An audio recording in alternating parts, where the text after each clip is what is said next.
Are you new to LIMBUS company? Maybe you don't have enough IDs to form a proper team. Well, then this is the perfect guide for you, because I'm going to tell you the best generalist IDs and egos you should prioritize at the upcoming WALPURGIS night event. And if you aren't new and you have a proper team or two, that's okay, because I'll also be going over the best IDs and egos you should prioritize for each status type. Before I get started on who to get, let me explain what the WALPURGIS event is for any new players watching. WALPURGIS is an event that comes around every 3 to 4 months, and each time it brings new limited IDs and egos that are only obtainable during the event.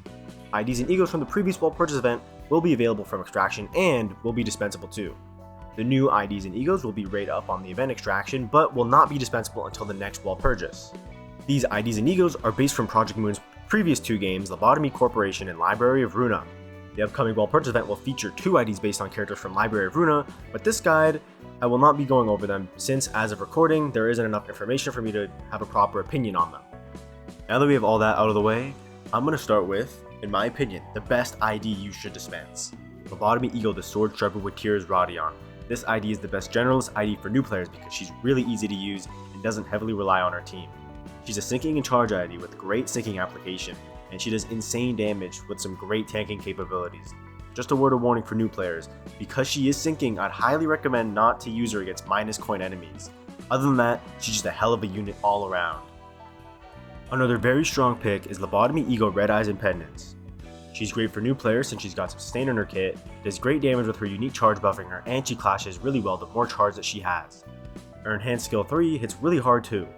Her only downside is that her enhanced skill 3 does take some time to build up to, and she loses all her charge and her buffs from her passive afterwards.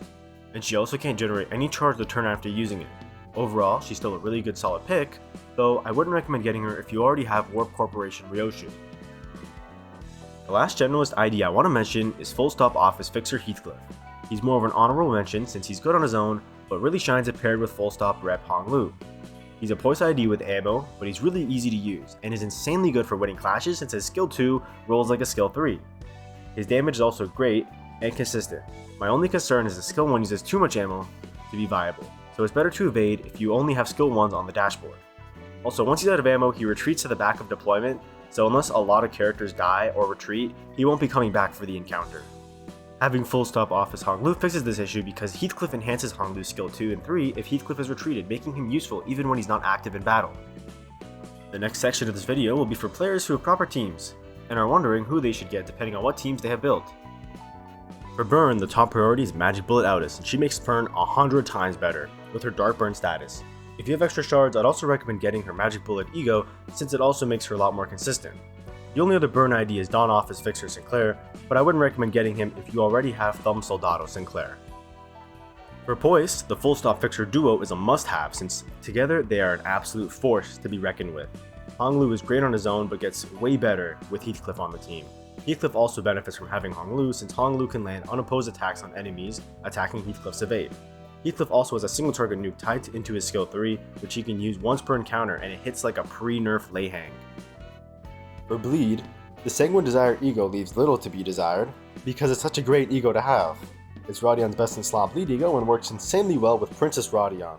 He deals a bunch of extra lust affinity damage based on bleed potency on the target, and has a cool little effect that makes it so bleed isn't reduced for the main target during the turn it's used. For sinking, Lobotomy Ego Solemn Lament Yi Sang is a very good ID with great clashes and damage. He also gives Team SP through his Butterfly SAS effect, and also inflicts sinking to enemies with Butterfly too. Unlike most other units with ammo, he can reload an unlimited number of times per encounter. Lobotomy Ego the Sword Sharper with Tears is another insanely good ID, and I had already mentioned her earlier in the general section of the video. On top of those 2 IDs, there's also an Ego for Gregor that is great for sinking teams. It's called Solemn Lament, and similar to the Yi Sang ID, it inflicts Butterfly. The Ego isn't great for clashing, but it does insane damage with its reused coin on hit effect. Overall, Rodion should be prioritized over the other 2, and if you already have Spice Bush Yi Sang, it wouldn't be worth getting Solemn Lament Yi Sang. For Tremor, there's an ID and Ego. The ID is Lobotomy Ego Regret Faust, and is Faust's only Tremor ID.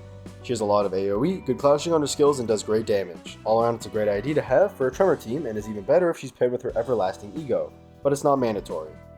For the Tremor Ego, it's from Rousseau, and it's called Regret. It has a great passive that gives him 2 coin power at the cost of only 1 base power on his leftmost skill slot. And if he has less than 4 speed, he gets a free blunt power up. If the conditions are just right, that blunt power up can cancel out the 1 base power loss and essentially give him 2 coin power for free. The last status is Charge. There's 3 Charge IDs, 2 of which I had already mentioned earlier in the video. Lobotomy Eagle, the Sword Sharpener with Tears Radion, and Lobotomy Eagle Red Eyes and Pendants Ryoshu. Since I've already talked about them, I'll just skip them and go to the 3rd ID.